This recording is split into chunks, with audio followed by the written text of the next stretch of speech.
I'm always talking about having intention behind your design decisions. By focusing on the interaction between image and type, that is how you give your element relevance. And it also makes it easier to design because the solution becomes more obvious. Hey friends, welcome to the channel. I'm Tirso. With so much emphasis on web and mobile app design, designers tend to treat type and image separately, which makes sense because they are dev'd that way. But I want to shift your mindset to thinking on how text and image can interact.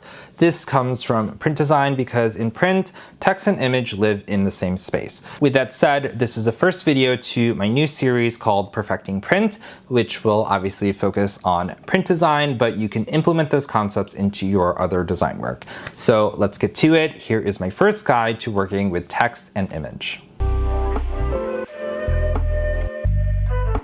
Let's start here. This is a full crop with the text on the side, and I'll be designing this as a book cover. Think about how you would design it so that the text and image relate to each other.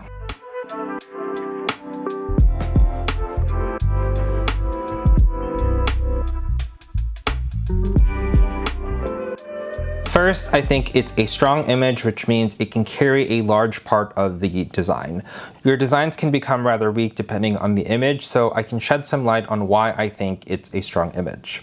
I like her pose. We're getting some nice lines from her leg and arm coming down. In terms of color, all the color is coming from her, mostly her hair and lips. I also like her soft expression and the fact that she's looking at the viewer. The only part I don't love about this image is her toe sticking out, but I'm not going to toe shame anyone. I'm also working with free stock, so there's not much we can do about it, and she's still beautiful. Okay, I want her bigger. This also centered her more. The image is simple, so the type should also be simple. Maybe something like this. At this stage, everything is reading. It could very much be a book cover at a bookstore, but let's come back and talk about this after we explore. Just because I want the type to be simple doesn't mean the type has to be delicate.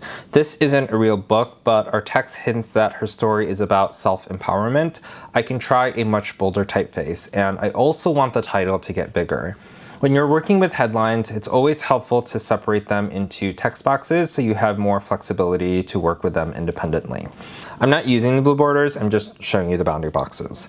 Now that they're separate, they can get much bigger. She's so central to the photo that I don't want to cover her up too much. I want to place the words around her, but I'll use her pose to determine the placements. The first word can go up here by her head to bring some focus to her face. I want to guide the eye in this direction, so I'll place the over here. How convenient her arm is right there, so that's the line I'll follow. This is what I'm saying when the solution becomes pretty obvious.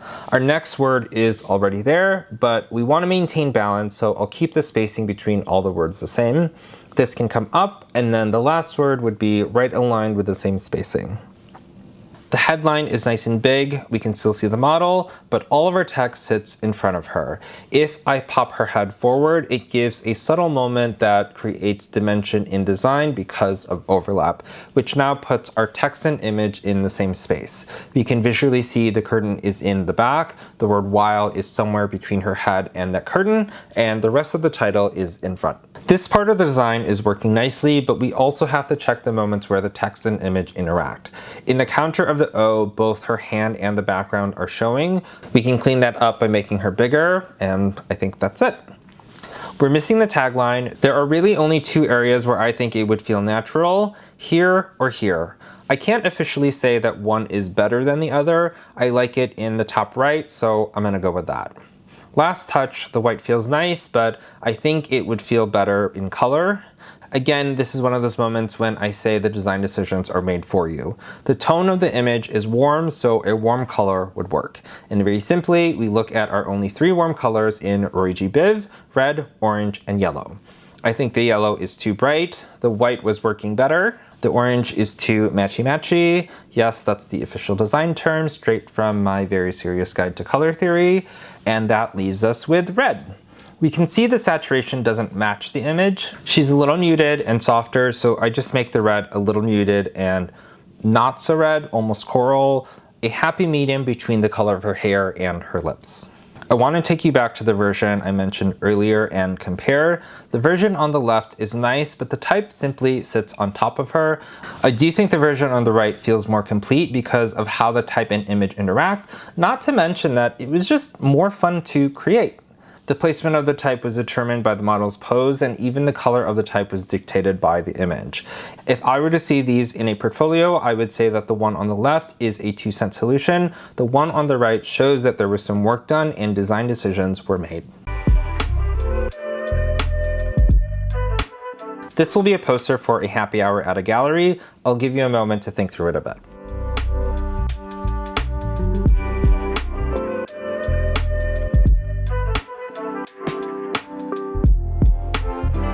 When I look at this image, the first thing I notice is the crop. We're seeing the edges of a couple glasses. This makes it seem like the viewer is looking at the full setup. If I zoom in, now it feels like we're in a vignette of the setup because they bleed off, which is more inviting. There isn't a lot of space for the text, but let's just start with the headline. Gentle reminder to separate your text boxes. I'll make it bigger and move it to the top. Since this is a poster announcing something, we really shouldn't make any concessions on the size of the headline. If you fit it into the space, the proportion feels off in comparison to the glasses, and if it recedes, then your happy hour might end up empty.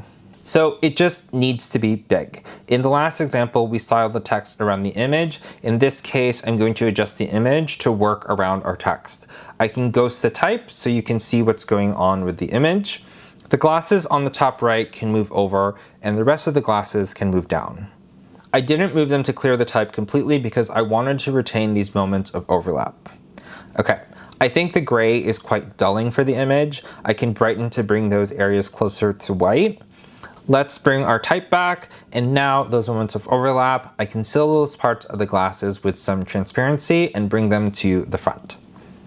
I would usually save color until the end, but the black is so stark, it's a little distracting. For color, I want this to work with the color in the image, not match it, so maybe a neutral that pairs with the orangey, yellowy color. Yes, more academically rigorous design terms. Since the type is big and bold, the solid color feels flat compared to the glasses, which have a lot of highlights and refraction. I can add a subtle gradient to give it a personality. This feels nice. We have the rest of our text to fit. There are only two areas where it can go, which is here or here.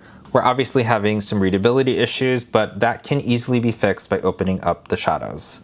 When it comes to working with images, one of the most important things you'll have to learn is how to get your type to read. I can simplify that for you because there are only 4 ways to do it, which is to lighten, darken, saturate, or blur the image, and that's it. Back to our poster, when I opened up the shadows for this text to read, I didn't just do it behind the text, which would look like this. The 2 different shades for the shadows looks like a mistake because where is that mysterious light source coming from?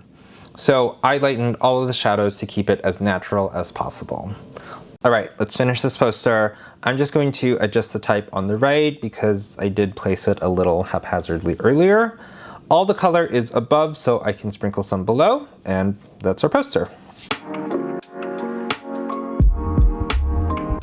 This one will be a movie poster. Before I do the preachin' and the speechin', have a think on how to integrate the text.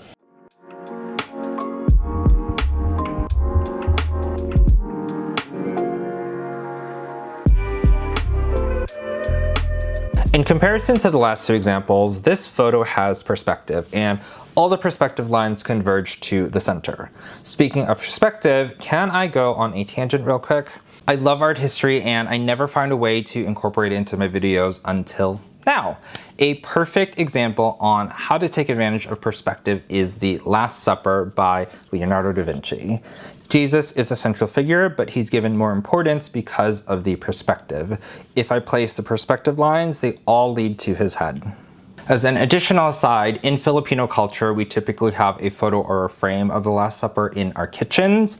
I always get annoyed because they are replicas and they often don't match the original perspective. Okay, just because they lost their perspective doesn't mean we have to lose ours. Let's try a headline in the center where the perspective leads to. Again, readability, so I can darken behind. Let me remove the text so you can see what's happening back there. When I say darken, I mean darken, not paint black. The darken area also feathers just around the textures of the edge, not the entire image. This needs to look and feel more like a movie poster, and the rest of our elements should achieve that. We add a cast, maybe some awards, and then credits. Let me bring up the title a little bit. You also saw that I had to darken all the areas behind the text for readability. Let's talk about this. The text sits on top of the image, but there is a difference between this and the book cover example. The type on the poster was influenced by the image and the book cover wasn't, and because of that, you have something to talk about if you were explaining this during a design interview. If our goal is that image and type work together, I would argue that they do. If you disagree, then I'll just be over here drinking from a coffee pot none you want to touch. I'm joking, on my channel we just do another option. Here is the original image. We have space in this bottom right where the title could fit. I can left align this and then incorporate it into the perspective. Tiny detail, always watch where your type lands. I made sure the E at the end wasn't cut off too much, otherwise it would look like an F. This needs to integrate into the image more so I can pick up the texture from the floor. The other sign further back on the floor is also white, so this shouldn't be white because I don't want it to be perceived as a sign from the train station. We have these sprinkles of yellow, and we can bring that yellow out by making the title yellow. I want it to be more prominent, so we can zoom in. Let's drop in our other elements, and I want to adjust the headline like this. My reason for this last adjustment is that I just wanted the perspective from the H to point directly to the center of the bottom text. So let's compare this to the other one. I think there's a valid argument for both. It would just be a matter of preference, or whatever marketing tells you they think is better. So that was my intro on working with type and image. There's a lot to explore, but I hope that opened up some ideas for you to at least start thinking about. If you found this video helpful, smash that like button, drop a comment, or do both. Go make some design decisions and make them on purpose.